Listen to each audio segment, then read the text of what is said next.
Yung ating DOJ, yung ating presidente mismo na we question nga yung jurisdiction sa atin ng ICC kasi umalis na nga po tayo sa kanila. So, for all intents and purposes, wala na pong jurisdiction sa atin ng ICC.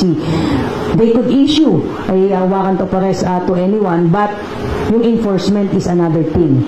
Can they enforce it within the jurisdiction of the Philippine government? I think our president is very clear on that, na they don't have any jurisdiction dito po sa ating bansa.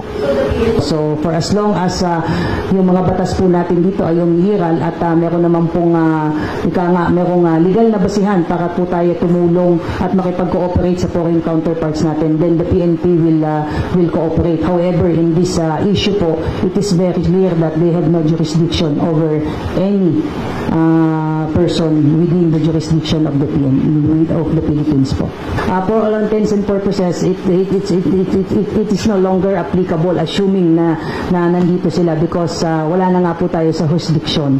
So, hindi na po siguro natin with due respect, sir, nasagutin yon because wala nga in the first place, they don't have any jurisdiction over any citizens of the Philippines for that matter. So, hindi po natin alam, sir, kung saan po, sino po yung source nila, Attorney Roque, at yung ating pong dating presidente. But on the part of the PNP po, wala pa po tayong nare-receive na any information with respect doon sa sinasabi po nila na meron na pong warrant of arrest na inisyu po ang ICC.